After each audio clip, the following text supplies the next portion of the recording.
There we go. Now I can see people. Let's see. Hi, everybody. I couldn't see everything before. I was only seeing like one or two. Yeah. So, yeah. Um, Hi, everybody. I'm trying to like see everything. mm-hmm.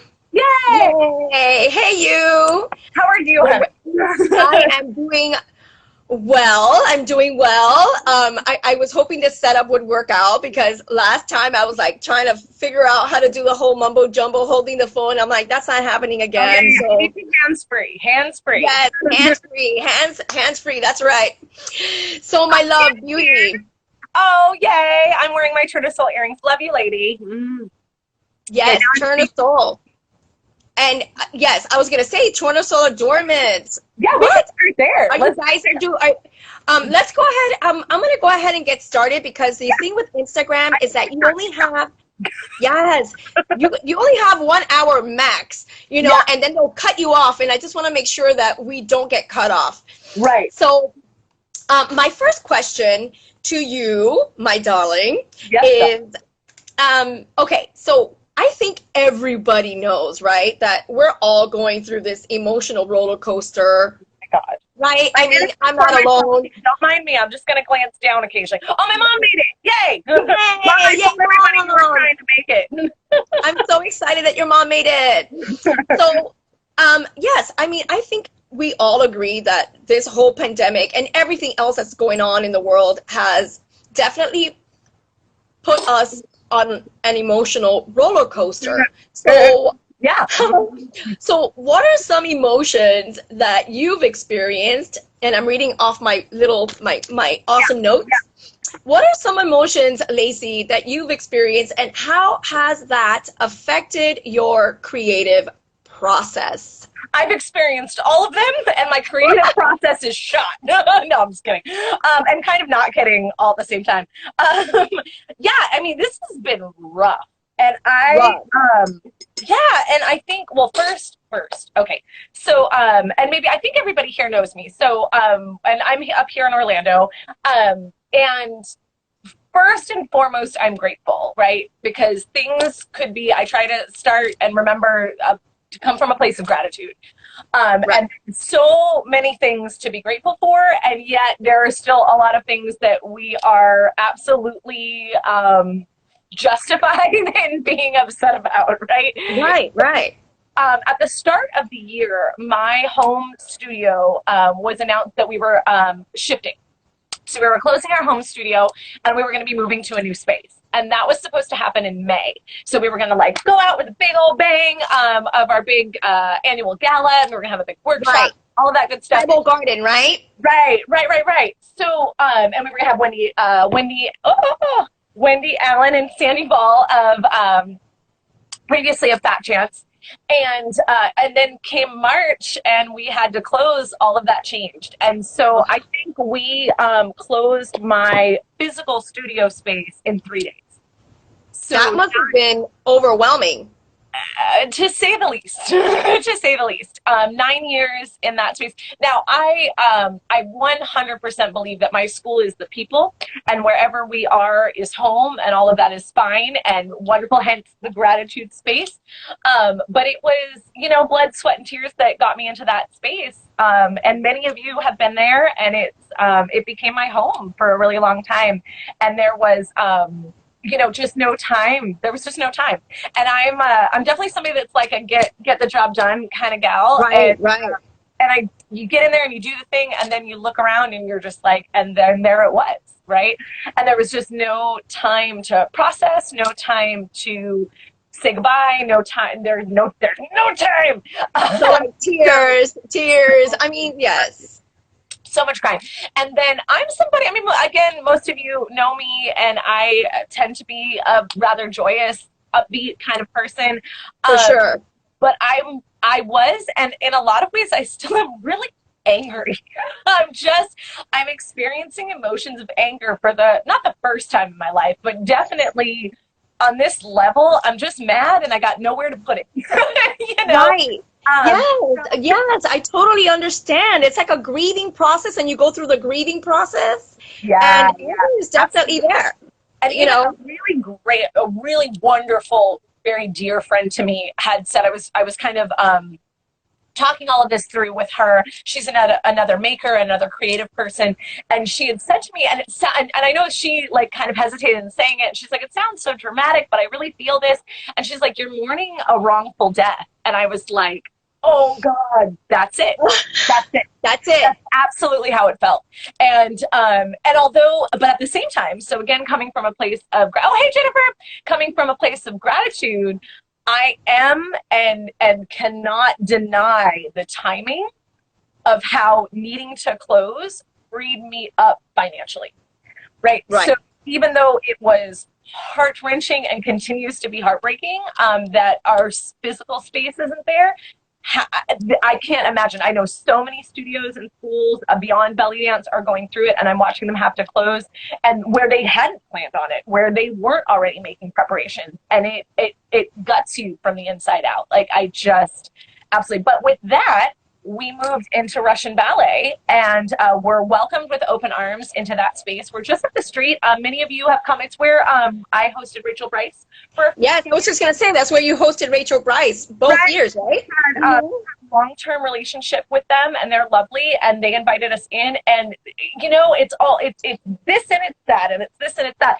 I have reinstituted in-person classes the last couple weeks, and there is absolutely positively no way that I ever could have opened the studio in my old space. But because Russian Ballet is so large, we're in the downstairs studio, which is, I don't even know how many square feet.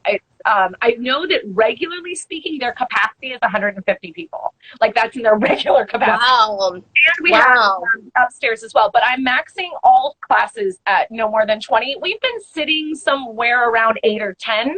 And then on my Wednesdays, everyone's been wearing a mask, even though technically for exercise, you're not required to by the mandates here. Cool. And then on Tuesdays, it varies, but most people are, and we're keeping everybody as safe as we can. But I can't, you know, that chain of events wouldn't have been able to happen had our space. You're getting comments. Give me a second. Oh, Somebody yeah, just yeah. said. I will drink some of my tea that I made. It says, Tia is saying, I'm so happy you have a space to share your awesomeness. Aww. And someone else just joined. I think, yeah. Oh, Janelle, hey, babe. Oh, now, holy moly. Janelle, well, I don't know if she still lives in Tampa, but she did, and she would come out with one of her friends all the way from Tampa to Orlando for classes, and then she went off and had babies and became a mom and a wife and all kinds of crazy things. Awesome. Yeah, but that's great that she can at least see you through this interview now. So has that, I mean, again, of course, I'm assuming all of this definitely impacted your creative process. I mean, and you go through a period where you're like, how do I even create? Like, you just don't have it within you to want to create, you know? So how did you get past that? Like, how are you working through that? And it's funny because I know my mom's watching. She had called me one day and she's like, how are you doing? And I'm like, I have to make decisions for the rest of my life right now. And so yeah, it was very dramatic. But for me, I think the way that I operate is like what needs to get done. I'm a cheerful person, but I'm also a get to work. That's how you know me, right? Joy likes me because I'm like, let's get to work, right? So I think that's what got me through it first. It was like, I need to show up for my students because I had, we had planned to be open until May. And then now it was 2 months prior to that in March. I had students that had paid for classes, that had done all of this, that now I couldn't deliver. And my commitment to my students is something that I hold the closest to my heart. And I didn't know, I was like, so it was like figuring it out. So I jumped right in and I offered classes online the easiest way I could figure out, which was through Facebook Live at first. And I offered 4 classes, I think, right out the gate, and 3 pop-ups a week, like right out. I was like, I'll take your class tickets. Let's do it. Yeah, it was the wisest decision for me energetically or for my stress level. But I just made the decision because it's what I needed to do for them. I knew that my students were going through a hard time. I know how so many come to dance to, Yes. get over. It's And therapy. It's their therapy. Yes. absolutely. So it really didn't matter how I felt in that moment. It didn't matter. What mattered was them. And Right. so that's what got me through. And I think I basically taught and cried and slept for like 2 months, right? Like there was no, I mean, everybody online, and Sending you huggies. love you. Yeah, I think, the awesome thing that has come out of this, and I hope that it stays, is the fact that now we have access to so many teachers and so many classes and styles. I lost your light, babe. I can't see you. Yeah, I got it. Give me a second. Hold on. No problem. Not sure what happened here. Okay. Yeah, there you go, honey. All right. So then, oh gosh, what was I saying? So yeah, really kind of showing up for them. Oh, classes. So excited that there were so many, but I couldn't, I mean, all that I had, I was giving to online classes. There was no energy left for, taking another, no matter how much I wanted to. I think I Right. needed to watch, Rachel was doing her Friday lives. Fridays. Yes. And I was watching those and trying to be inspired. And I think I was watching something, like performances, because that's when Cami Little was doing the lockdown and things. So I was trying to like absorb, but there was no energy for movement at all. There just Right.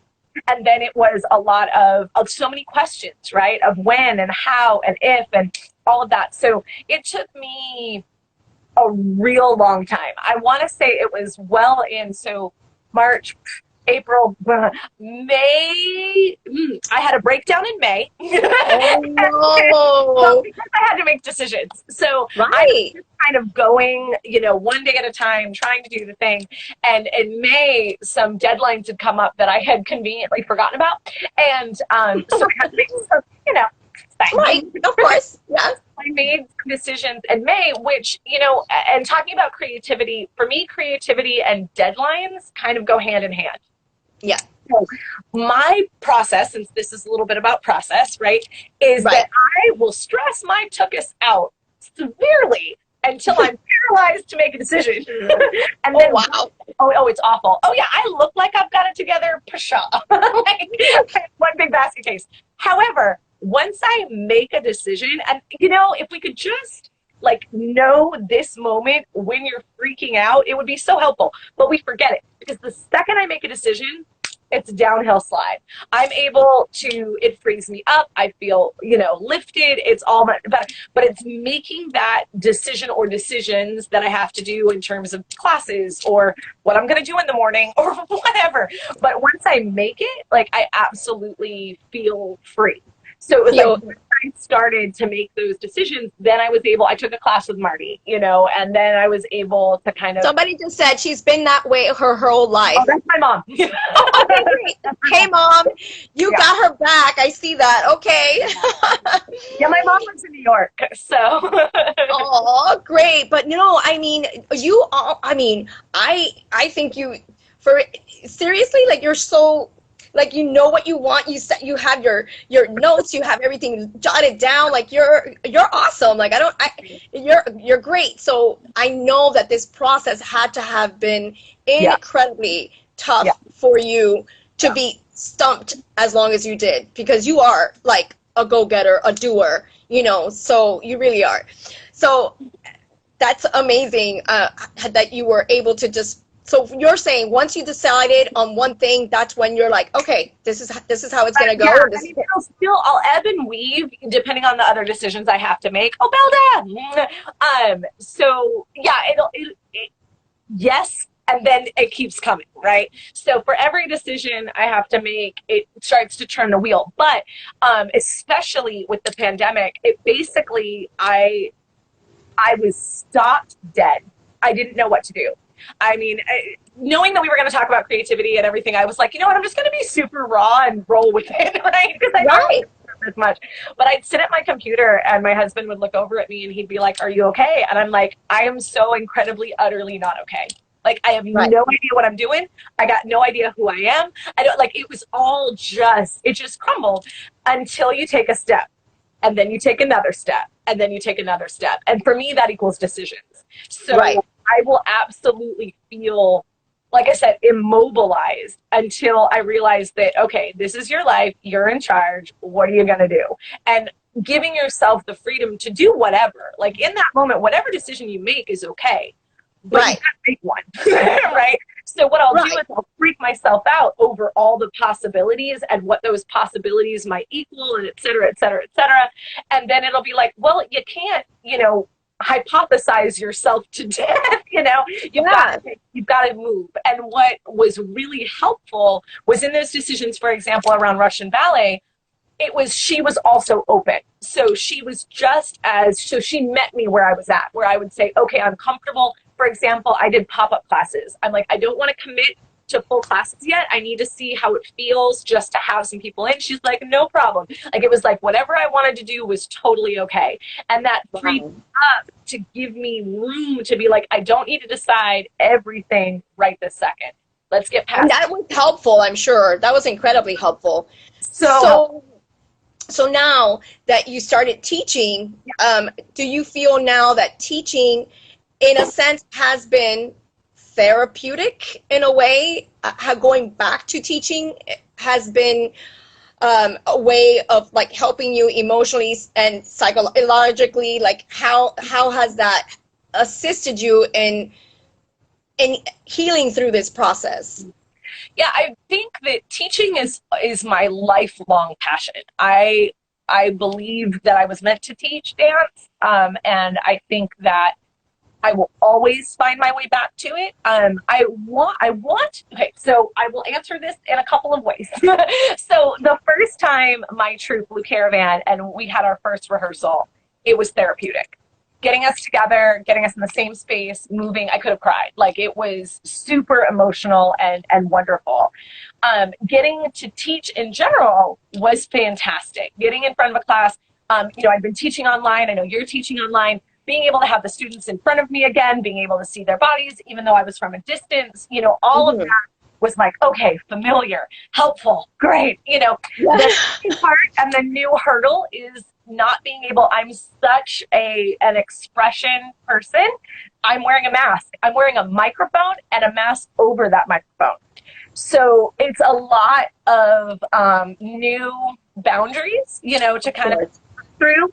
And then the same thing goes for my students. So I often, and I'm sure you will agree, we look to our students' faces for a lot of response on how they're feeling. Are they Of getting? course. I'm now restricted.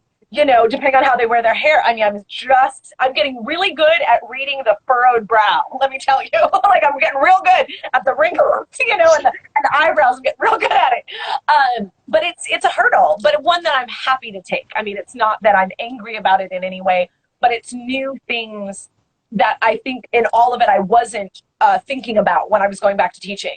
Thinking about how do I keep them safe. We brought yoga mats so that people could try to relax a little bit because a yoga mat is about 6 feet. So we lay them horizontally so that way it's one less thing to think about. You've got this big color block in front of you, and stuff like that.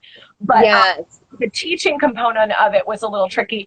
And then I don't know, Joy, if you know, but I don't want to call it a disability. I think that's not quite. I have a weird thing in my brain. It's neurological. But the easiest way to describe it is I have inconsistent depth perception.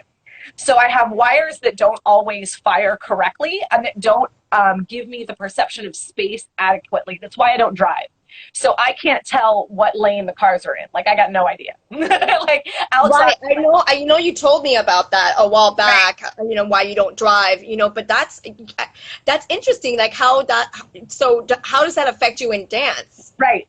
That's where So you're going? that's where I'm going. Okay.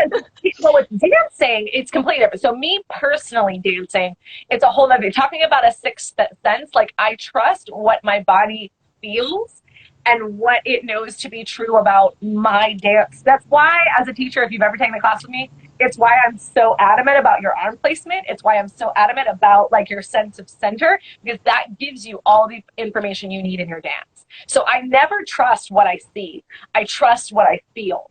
Now, That's awesome. improv I is love that that. change. And sometimes I read cues wrong. Most of the time, it's gotten better. My dancers, they know that sometimes I'll be like, "Are you in line?" And it'll sound like a demand, and I'm like, "No, it's a question because I don't know." Like, I can always tell. So they know to look out for that. But with teaching, it's really tricky in this new space.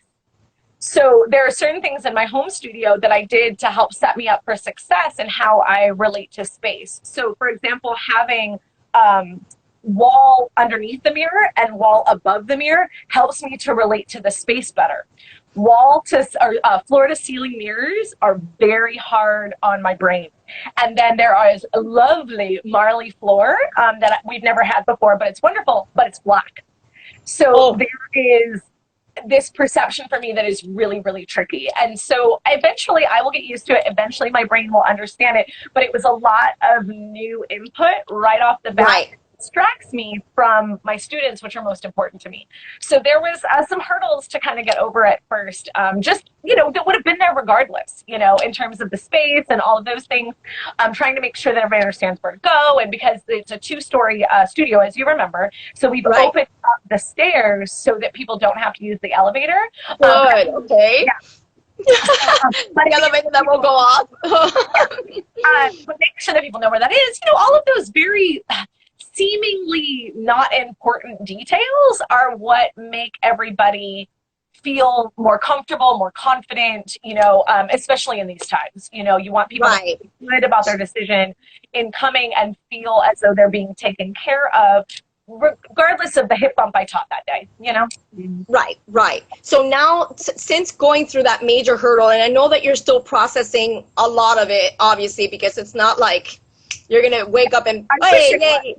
Yes, right? We're not going to wake up that way. But what have you found inspiring? was. What has inspired you since? I know that you were talking about how teaching was very helpful, but what have you found inspiring?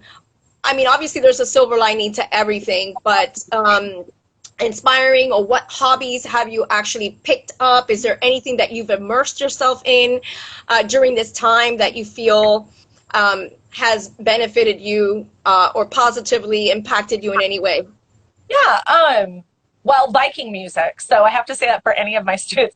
So I stumbled on the Viking show. I don't know why I didn't watch it beforehand, but the music, like, it's literally all I've listened to for 4 months. Like, Oh, I'm gonna have to turn that show on yeah, then. I'll send you the link. So it's one artist that I've listened to. Send it to me, okay? One artist for 4 months. Like, that's it. I'm so, it is speaking to me in a way that there's only been a few artists in my lifetime that have put me in this same space. So I found it to be super therapeutic. It kind of cleanses, like when people talk about cleansing their palate, like listening to that music cleanses the palate of my brain. Like it frees me up, the dust and all that kind of stuff. So that was really, really helpful. Music is, we're dancers, right? Music is incredibly important to us. And I was surprised that I found that in this time and so early on in this time. Right. 100%. The things that are inspiring. I think the amount of, what's the way to put it? Camaraderie that I feel like, we've had some pitfalls, but in general, camaraderie around the globe for dance in this time, I find fascinating. Yes. I Absolutely. dancers are, wonderful, and we're always there to help each other, but the amount of sharing of resources, sharing of information, all of us trying to figure out Zoom, all of us trying to save our studios, all of us, trying to keep our students going and all that. I think that, and it crosses genres because I'm on a few groups on Facebook for, more, ballet, modern, jazz, hip hop, all of those different, and they're all doing it. And we're all like, well, I'm doing this. What are you doing? That really pumped me up big time. That is so wonderful. I too find it that it's just amazing when you see people trying to support each other, help each other. It is just so beautiful when you see this happen, so I have to agree with you 100%. I think it's fantastic. It's been amazing. The other part that I found super, super inspiring, however, I have not gotten myself together enough to do it, but I need everybody to know it exists and everybody else to do it, is so Christine Andrews, which many of you know is Maria Hammer's sister. She has studied Rajasthani dance for years, and she's who I've learned from, and I find that dance to be so beautiful, so inspiring. I find it to be, really interwoven in our style. Her teacher, Gulabi, in India. You can study with them now online, like live. Like the idea before it was, and one of my students, Sakina, had gone and studied with her as well on one of her trips to India. But before you had to go, you had to hunt them down depending on where they were and hope that they would teach you. Now you sign up on Monday and you can take a class with a full band. Like it's just like that type of stuff that's happening to me is like, if this is the only nugget that we get out of all of this, is this opportunity to have access to teachers that we wouldn't otherwise. Well, I don't know if I'd go as far as to say it was worth it, but it definitely is a treasure, right? Right, definitely. So inspiring. You know, we finally got Marty Love online. Like, come on. I know. Like, Wednesday, baby. Yes, I know. Yeah, it's crazy. You know, there's countless. You know, Ariella just did her first workshop online. I mean, there's teacher after teacher after teacher. That is you're just seeing so many of them now. I know. It's amazing. It's amazing. The other part of it. Oh, sorry. Go ahead. Oh no. Go ahead. I was just going to say the other part of it, which I know you can relate to as a promoter, is I'm both nervous, which you and I have talked about privately, and excited about the potential of online workshops. Nothing will ever make up for being in person, but the idea that financially we can both support other teachers and host events for our students and our community, and it be less risk financially, I think is a real yet to be seen gift. I know it's an uncharted territory in terms of how much can I charge for an online workshop? Who's going to show? I mean, there's a lot of things that we have to figure out, but I think in the long term that this is a way for us to support each other especially in the uncertain financial times that are to come. I think that we'll be able, you know, to still bring, you know, people to our world and to our, you know, area of the world in a way that we'd never really thought about before, that I'm excited about. So yes, I'm excited about that too, you know, because it's beautiful, because what you just said, you can take workshops with people you probably would never. I mean, just the cost of airfare, hotel, I mean, just have to go somewhere to go to a workshop, you know, and then so it has its pros. You know, the cons are that now people are like, wait, they have to choose because there's so many offerings out there that now you have to, you know, I mean, when money is tight, you really have to make a choice and be like, okay, well, I'm going to take this workshop. I'm not going to be able to take this one but either way, just the fact that you have all those choices is so beautiful and it's wonderful. Yeah. And again, I'm totally down. Everything you say are things that I completely agree with anyway, because I think we should be supporting each other. Let's support artists. Let's support, you know, I mean, so many of them rely on our support during this time, you know, period. I mean, we should be supporting them anyway, but here we go. I gotta grab my remote. Hang on one sec. Go ahead. Where is it? Guys, thank you so much for joining. I'm so super excited to have you guys here. If anybody has any questions for Lacey, by the way, feel free to ask away or put it on the comment. We have people clapping. Yes. Hi, Diggs. But I'm gonna. Okay, so it says. Let me see my question. Oh, do you? I'm assuming you do, but maybe you don't. So I don't want to assume. Do you have a daily ritual that you follow to stay creative? What time of the day are you most creative? Oh, man. Okay, so I'm working on a ritual. So I have lots of them. I just haven't quite especially since I went through a couple months of it being kind of crazy. Now that I'm home, now that I have, okay, these are the days that I'm teaching, etc. Because it used to be get up, hit the ground running, go to the studio. I was at the studio 6 days a week, 12, 14 hours a day, and then I came home. Like, it was nuts.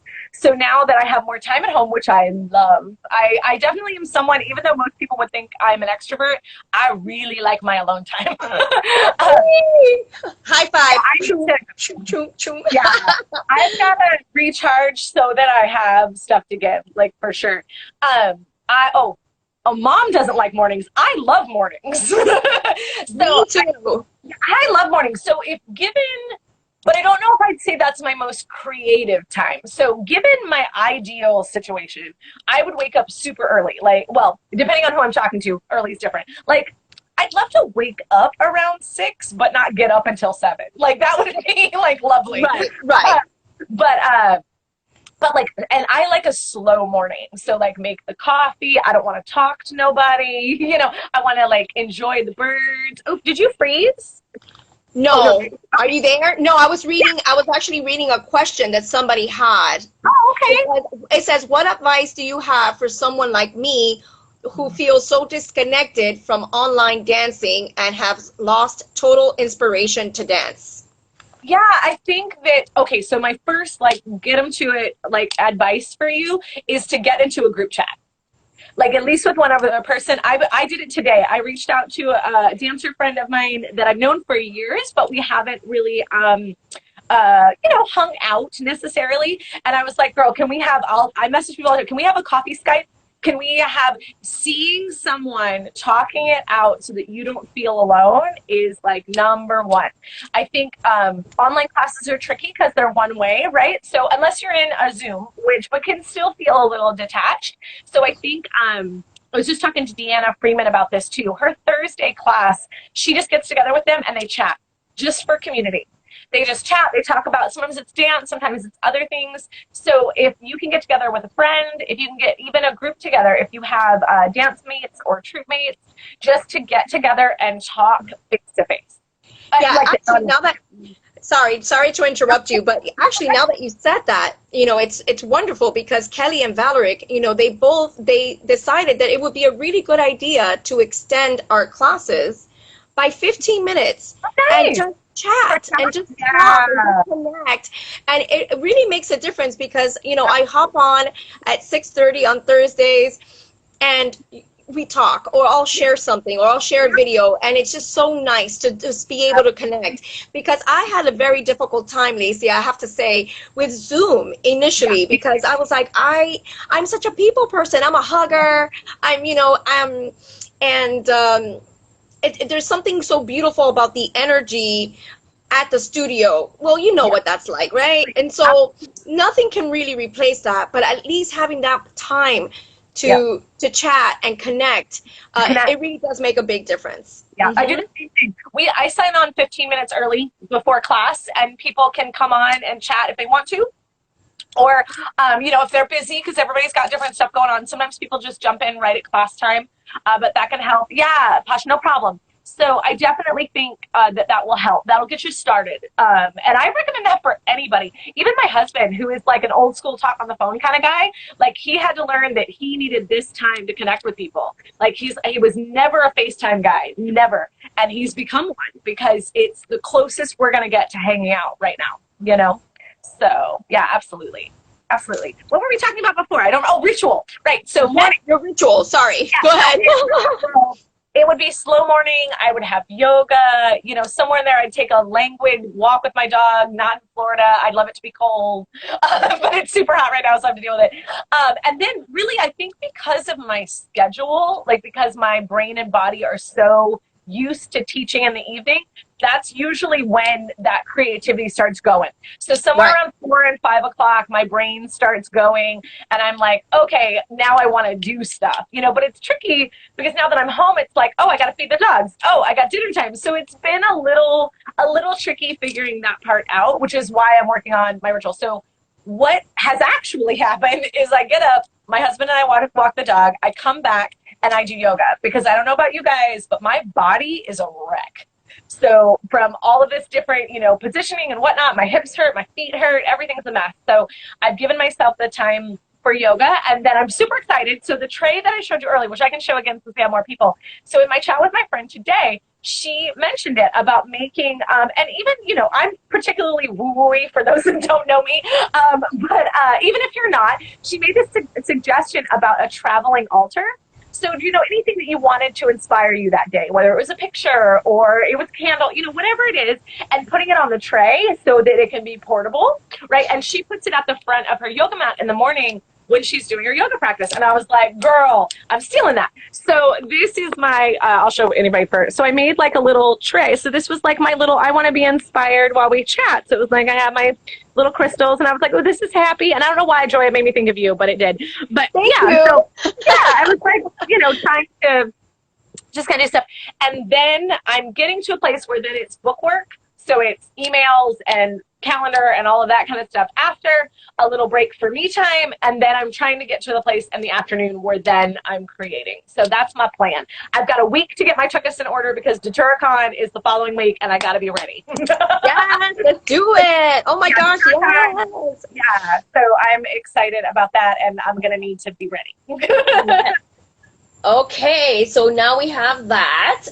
All right, now you are teaching on you started teaching online, and those of you who are on, if you don't know, she and her partner have Tournesol Adornments, and they have awesome jewelry. Just beautiful, just absolute beauties. Okay, she's actually, yeah, normally I'm wearing her earrings as well.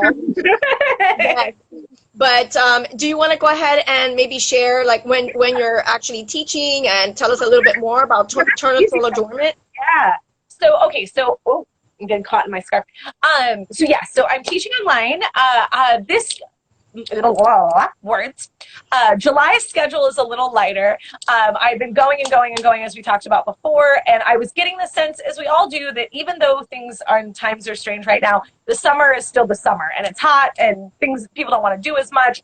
You know, people are trying to figure out what's going to happen with school and the kids and all that. So I eased up for the month of July, and I did basically I had 4 pop-up classes. So 2 topics twice this month. So I just did my first 2. So I've got one this coming Saturday and then the other the following week. All of it is on my website though, floridatribaldance.com. So you can go there and look at the schedule. But pop-ups are just like it sounds. All are welcome, all styles, all levels. I'm doing, this month is an improvisational focus, so Fat Chance style and my own movements. And we're doing focus and flow. So 30 minutes of detailed explanation of movements and then 30 minutes of a shush your mouth, no talking, just follow me and dance, which I think is super helpful right about now. And then the Saturday class is what I call connect the dots. So it takes Pilates, yoga, other conditioning techniques, and immediately translates them to our movement. So we talked about tuck seam this week and how to access those muscles in the body, how to find more range, et cetera, et cetera. So those are my pop-up classes this month. Cool. Next month, I'll start series. So I'll usually do a 4-week series that you can sign up for or drop into. Recordings are available, so if you can't make the live, you can watch the recording and things like that. I do have options that you can pay, or if money is tight right now, I've had donations where I can offer classes for free with no questions asked. So if you just want to try out a class, you just message me and say you'd like to take advantage of our community class, and that's that. I'll sign you up, no big deal. I think it's super important right now that we, on top of everything that we're dealing with, that we don't have to hurt our pride to be able to dance. So Right. I absolutely 100% understand that, and right now more than ever, someone that's struggling financially probably really needs dance. So I got you. And then so classes, and then Tournesol. So it seems like we've always been business partners, Monica and I, but I think it's been 2 years, 3 years, 5 years, 7 years. I'm not sure. It's been a little while. But my dear friend Monica and I have Tournesol Adornment. And we, through this whole time, that's where a lot of creativity and assessment has kind of happened because all of our vending events canceled, right? So we were so excited and so pumped, and we were branching out to new things, and we were going to reach different markets and do everything. And then all of that came to a screeching halt. And it was, well, what are we going to do? Do we just want to throw in the towel and be done? And neither one of us really wanted to do that. But we also wanted to make sure that doing things online didn't suddenly feel not creative and overwhelming, right? So we reassessed, and we're super excited about the direction that we're going. We're doing more handmade, more custom work that we're stoked about. And yes, these resin telekimt my dear friend Monica makes, and she's a genius. I have nothing to do with them, but other than I support her and cheer her on. These are the botanical telekimt, which she puts pressed flowers into. Today on our Etsy page, just went live with the OG a suit. So old school a suit. Ooh. This morning there were 10 pair. I don't know how many are left. But then we also do different colors and things like that. So these have been definitely our work lately. I make adorned necklaces with the telekimt and other things as well. I love the act of beading and what that happens when you string together different elements. We are also, gosh, what else do we have going on? We've got some other hair adornments happening. We're making our own medallions, which I'm super stoked about. And then you might have seen on my stories, but I'm starting to macrame. I know. I was going to ask you about that. I was going to ask you. I was like, wait a minute. I know that you've been doing something new. Yeah, I saw that. So, well, it started. Okay. And I don't know if Monica's watching or not, but here's the deal, right? Monica is all the brains and talent in this operation. So True Day Soul, I love being a part of it. In a different life, I was made for the shopping network. Like, there was a point in my life that I thought that was going to be my job. I was going to get a job on QVC and sell all the things, right? I love to do it, right? And so I'm a lot of what Monica calls the customer service. So I get out there, I sell the thing, I do the thing and everything. And then she's back there like the little elf, and she's making all of the fabulousness.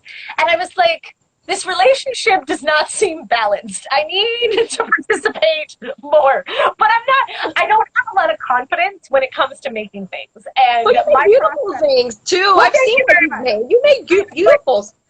I don't. And the things that I've learned, right? So during this time, I've learned, even though I knew I wasn't patient, I've really learned how little patience I actually have. And so I'm one of those people that, and it's not healthy. Like, children at home, it's not healthy. Okay. I'll try something, and if it doesn't work, I don't want to do it. That's not healthy, right? You should see it through, right? Okay. What I'm learning, and especially with, so I talked to my other good friend who's a maker, that, and Monica would call it, she's like, it's R&D, research and development. Like, there's a whole process that takes months sometimes to develop something. And I'm like, right. But if you apply that to dance, like, of course I know you're not going to be able to shimmy the first time you do it. But for some reason, I have this mental block when it comes to myself, right? So I was like, so I tried these things and they'd be okay, but I was like, So then I was thinking about what could I do? And macrame is very popular right now. So I recognize that. So that's helpful.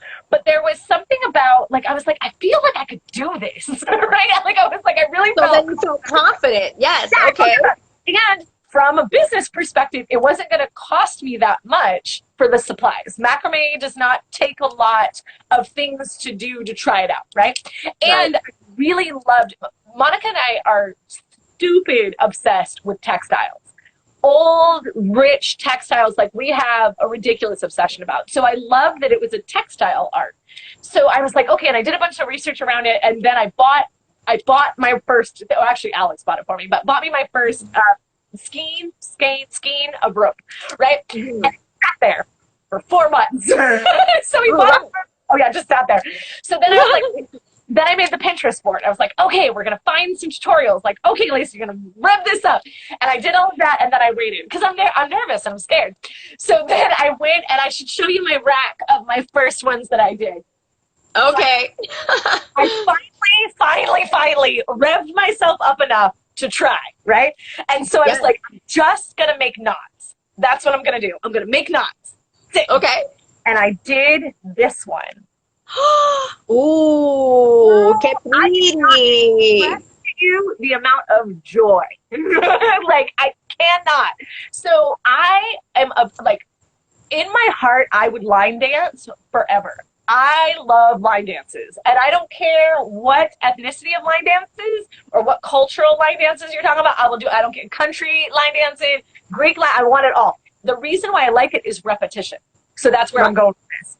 Oh, it's nothing but repetition. The same. It's meditative. Nothing. It is. It's so calming and soothing. Nothing. Okay. The only things that quiet my brain are movies. So if it's the right movie, nothing's going on. Dancing on stage, nothing going on. And now this. It's the things that shut my brain off. So I practiced all the different knots that I could find. So I practiced this one, and I practiced that one. And I did that on my birthday. And then my very first keychain, I was like, okay, that seems manageable. So I did that. Nice. And, Yes. and then I went on. So I'm so excited. I've got so many ideas, so many exciting ideas. So I got really pumped up. And that was just a few days ago. So Oh, wow. Oh, so this just started a couple of days ago? like a week ago. Oh, wow. And it's Okay. like, oh yeah. And then it was like a door opened and I felt, and I knew I wanted to bring it up for this because it just was this small thing that I just finally leaped onto and it felt great. And Great. I'm really stoked about it. I love that it gives my hands something to do. I love that it relaxes my brain. I couldn't ask for it. And I like that people like it. So that's exciting. One girl, I had just posted my work and then one of my friends was like, can I buy one? And I was like, oh, I hadn't gotten that far, but sure.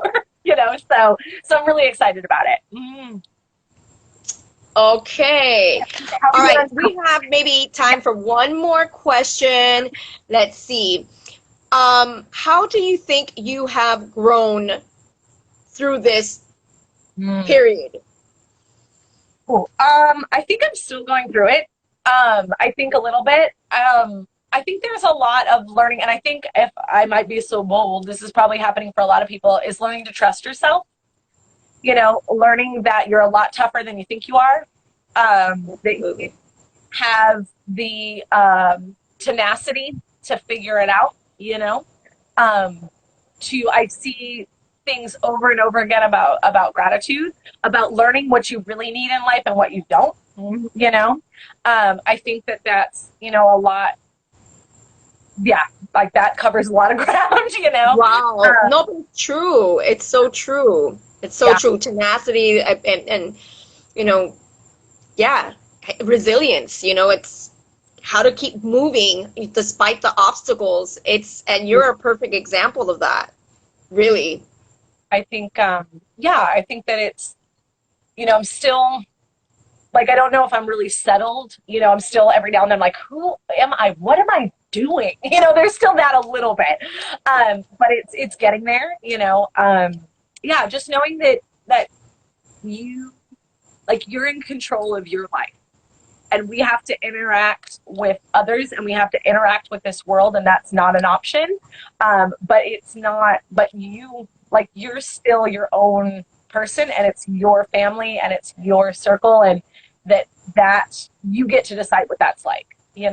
So Perfect. I think Does that anyone does anyone have any questions before this gorgeous, beautiful individual um, has to go because we have a time limit with I know they're gonna Instagram.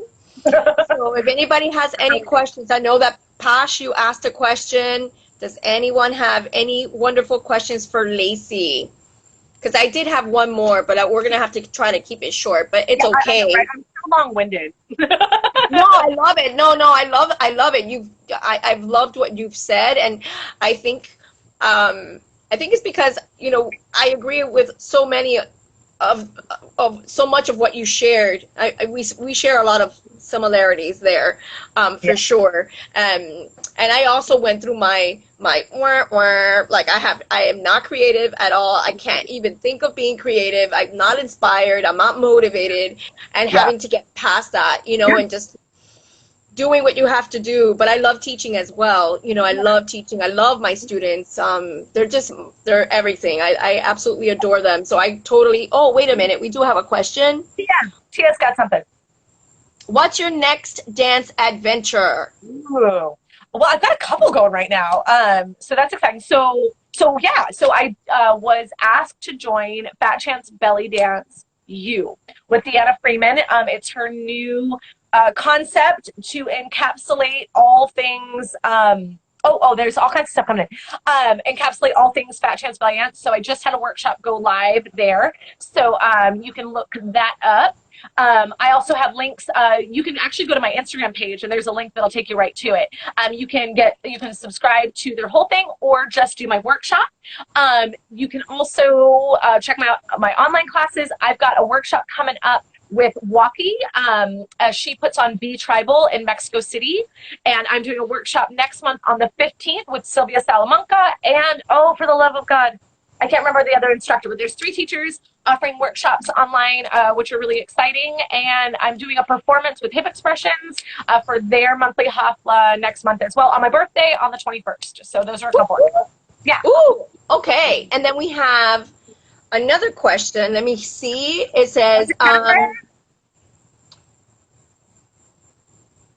during this time, okay, I know, shoot, wait, I can't really see it. Let's see. During this time, I know reconnecting our formulating new whys has occurred quite a bit. What is your why for dancing?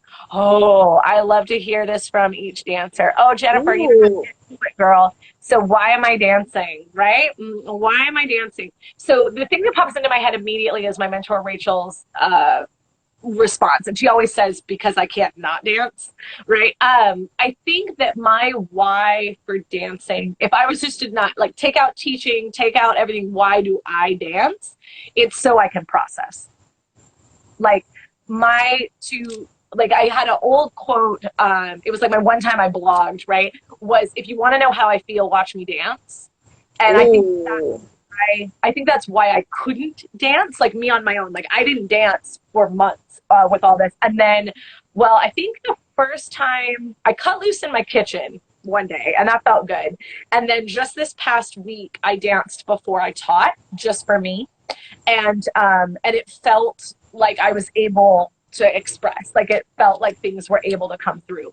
So that means that somewhere in all the things we've been talking about, I think that I'm starting to come to the other side of everything I'm going through. So if I can start to express it, because a lot of times, you know, what have I learned? What am I growing through? All of those things, I'm not always able to say, but I can absolutely dance. So if I'm at least getting to a place where I can dance, then it means that I'm not as stuck as I was. So the reason why I can express how I feel. Yeah. Lacey, thank you so much for joining me and for joining us in this awesome live.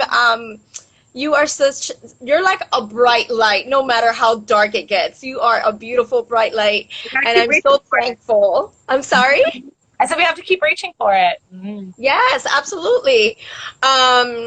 So I'm going to go ahead and end it before Instagram shuts us down. Yeah. But thank you so much. Okay. And this video will be posted on YouTube. You can feel free to also, you know, so it will be posted on YouTube as well. So thank you once again. Have a beautiful evening.